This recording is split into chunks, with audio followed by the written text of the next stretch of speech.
Peter Pan, Captain Hook's Shadow.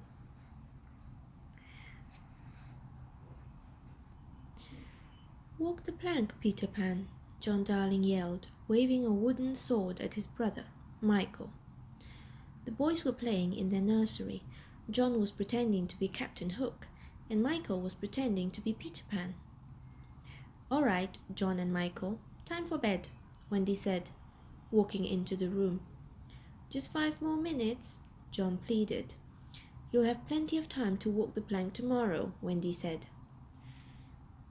Michael and John put down their swords and dutifully crawled into their beds. Soon, John and Wendy were fast asleep. Michael squeezed his eyes shut, but it was no use. He kept picturing Captain Hook trying to capture Peter Pan. Suddenly, Michael heard a rattling sound, followed by a loud whoosh. He opened his eyes and looked around. The nursery windows were thrown wide open, but no one was there. Then Michael noticed a shadow against the far wall. He gasped in fear. The shadow looked just like Captain Hook. Michael wanted to run, but he couldn't. He would have to hide. Michael quickly dove under the covers. Captain Hook was scary. But being under the covers didn't make Michael feel any better. He needed to know if the pirate was in the nursery. Slowly, he lifted the bottom edge of his blanket and peeked out. Michael still couldn't see Hook, but the captain's shadow was right there against the wall, as large as life. The shadow looked around the nursery for a moment. Then it began to creep toward the far corner. A chill ran down Michael's spine. Captain Hook was headed right toward Wendy. Michael knew he had to protect his sister. As he glanced around the nursery, his eyes fell on his wooden sword. Michael reached down and grabbed the sword just as the shadow got to Wendy. He threw off his covers and leaped toward it. The shadow stumbled backward. Michael lunged at it again, but it swiped at him with its hook. Michael dove under his bed. The shadow reached for him, but he darted away just in time. The shadow jumped onto the bed. Michael gulped, waiting for the hook to swipe at him again. He wondered why he was seeing only Captain Hook's shadow. Where was Hook hiding? Michael knew he had to do something. He couldn't stay under the bed forever. Captain Hook was sure to get him sooner or later. Summoning all his courage, Michael dashed into the middle of the room, but the shadow came after him.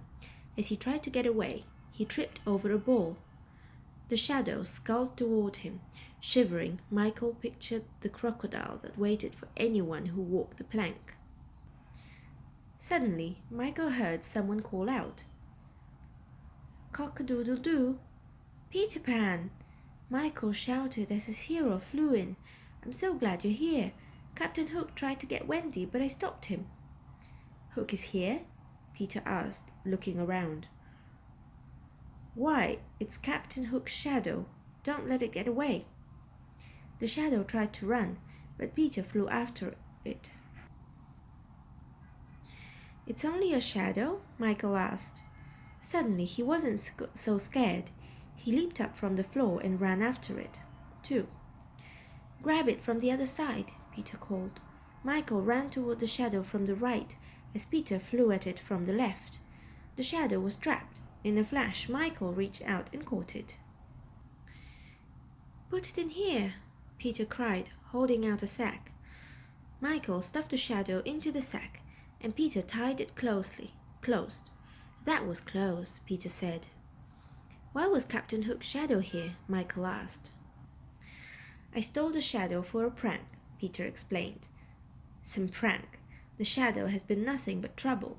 It pulled the lost boys' tails and put pine cones in their beds.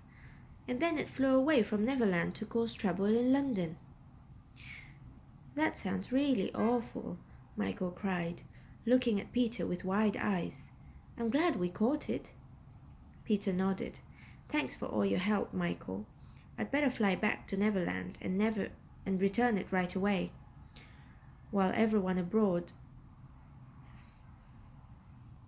Captain Hook's ship is still asleep. Those nasty pirates have already caused enough trouble. "Do you want to come with me?" Peter asked Michael. "It'll be a great adventure." "Not without Wendy and John," Michael replied. "Then let's take them," Peter said, flying over to Wendy's bed. He reached down to give her a gentle shake, then drew his hand back. "Oh, she's fast asleep." He looked over at John and said, "John's asleep too." "Maybe next time," Peter said, jumping to the window ledge. "Goodbye, Michael. Tell Wendy and John that I said hello," he called. Then he flew out into the night. "I will," Michael promised. He waved good night and then went back to bed smiling. He was glad to have had another adventure with Peter.